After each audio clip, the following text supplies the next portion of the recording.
Kali ini kita akan membahas topik yang sangat seru, yakni amoksisilin. Yuk langsung aja ke pembahasannya. Amoksisilin sendiri memiliki bentuk sediaan, yaitu kapsul amoksisilin, tablet amoksisilin, dan untuk suspensi oral. Amoksisilin mengandung tidak kurang dari 900 mikrogram per miligram dan tidak lebih dari 1050 mikrogram per miligram. C16H19N3O5S dihitung terhadap zat anhidrat.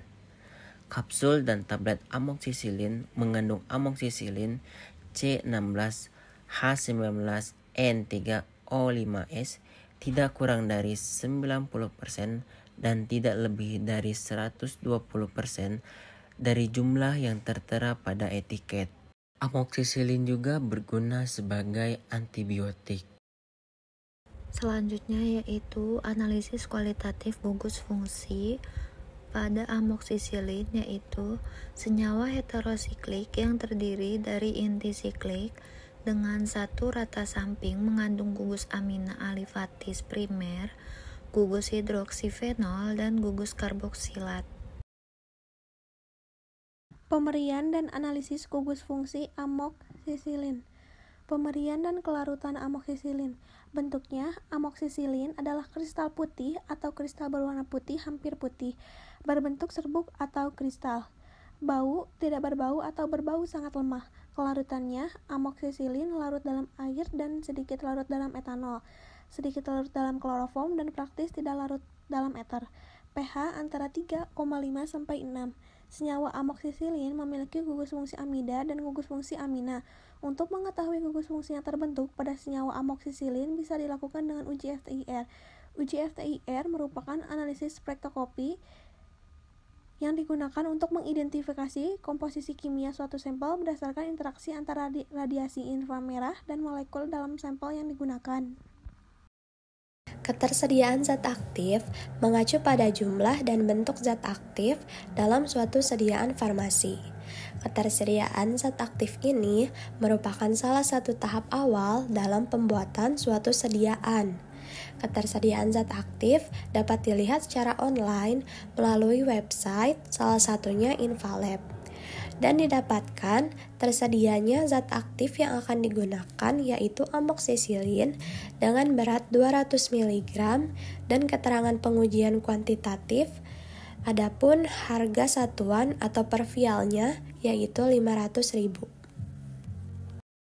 Di sini ada metode analisis yang relevan menurut Jurnal Ilmiah Farmasi Unstrat Volume 4 nomor 3 tahun 2015. Terdapat gambar 6.2 kromatogram amoksisilin dengan konsentrasi 3 mikrogram per mili.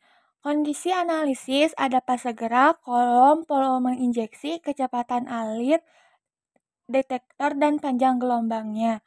Fase geraknya perbandingan antara metanol dan baper atau kalium dihidrogen fosfat berbandingan 10:90. Kolomnya C18, volume injeksinya 20 mikroliter, kecepatan alirnya 2,0 ml per menit, detektornya diode array detektor, panjang gelombangnya terdapat 230 nm. Selanjutnya, validasi metode analisis amoksisilin, pembuatan kurva kalibrasi, dan uji linearitas.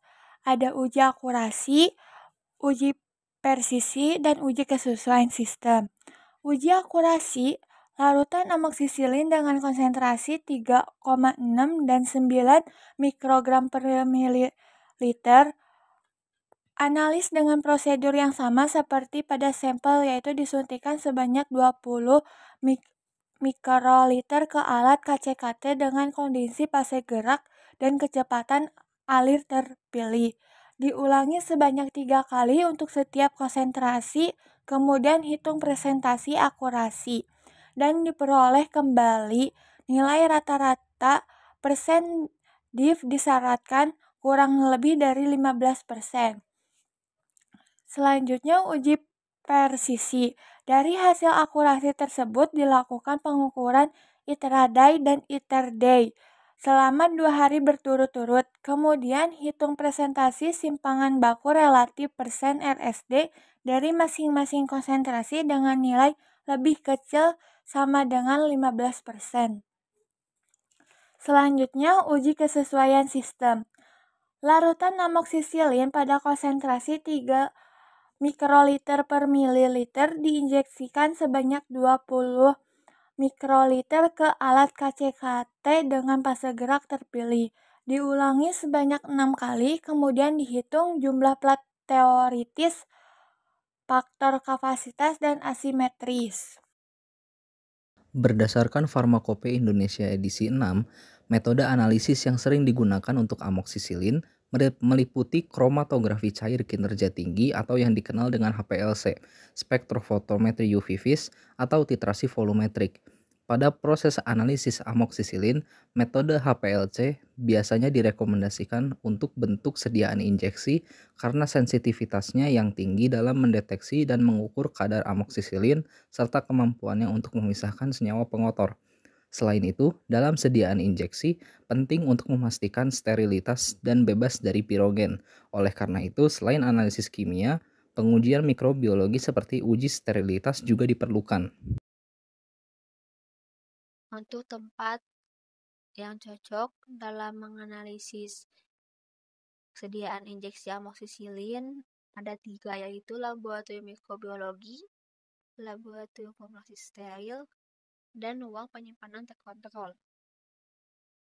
Yang pertama ada laboratorium mikrobiologi. Alasan utamanya karena laboratorium ini diperlukan untuk menguji potensi dari persediaan amoksisilin injeksi, di mana biasanya menggunakan metode difusi agar yang melibatkan bakteri seperti Escherichia coli atau Staphylococcus aureus. Kemudian, laboratorium ini juga dilengkapi dengan perangkat inkubator, di mana inkubator ini berfungsi untuk menumbuhkan atau mengembangbiakan bakteri dengan mengontrol kondisi pertumbuhannya selama pengujian berlangsung. Lalu ada juga alat sterilisasi seperti autoclave, di mana autoclave ini juga untuk memastikan bahwa media pertumbuhan bakteri bebas dari kontaminasi. Yang kedua ada laboratorium formulasi steril. Pertimbangan teknisnya karena tempat ini mampu memenuhi persyaratan aseptik, terutama dalam proses rekonstitusi sediaan injeksi amoksisilin. Fasilitas juga tersedia seperti timbangan digital, Medler Toledo atau mikropipet, di mana biasanya untuk mendapatkan preparasi sampel dengan konsentrasi akurat. Kemudian laboratorium ini juga memiliki sistem kontrol suhu untuk penyimpanan sampel, di mana penting untuk menguji stabilitas dari injeksi tersebut. Lalu ada yang namanya ruang penyimpanan terkontrol. Nah, ruang penyimpanan terkontrol ini memiliki parameter kritis, yakni ruangan ini tuh menyediakan suhu penyimpanan di refrigerator, yang dimana terbukti dapat mempertahankan potensi dari amoksisilin injeksi ini lebih baik dibandingkan suhu kamar, karena biasanya untuk suhu kamar dapat menyebabkan penurunan potensi hingga 79%. Lalu ruangan ini juga dilengkapi dengan sistem pemantauan suhu, di mana perlu kita ingat bahwa penelitian ini tuh menunjukkan potensi dari injeksi amoksisilin ini yang sewaktu-waktu dapat berubah secara signifikan dalam 24 jam pertama penyimpanannya. Selain itu juga ruang bertekanan positif tersedia untuk mencegah kontaminasi partikel selama proses rekonstitusi. Lalu untuk analisis sediaan injeksi amoksisilin ini juga biasanya digunakan alat seperti HPLC untuk pengujian stabilitas dan spektrofotometri UV vis, di mana biasanya digunakan untuk analisis kuantitatif. Nah, kombinasi ini juga dapat dianalisis secara menyeluruh terhadap parameter fisika, kimianya, atau aktivitas dari injeksi amoksisilin tersebut.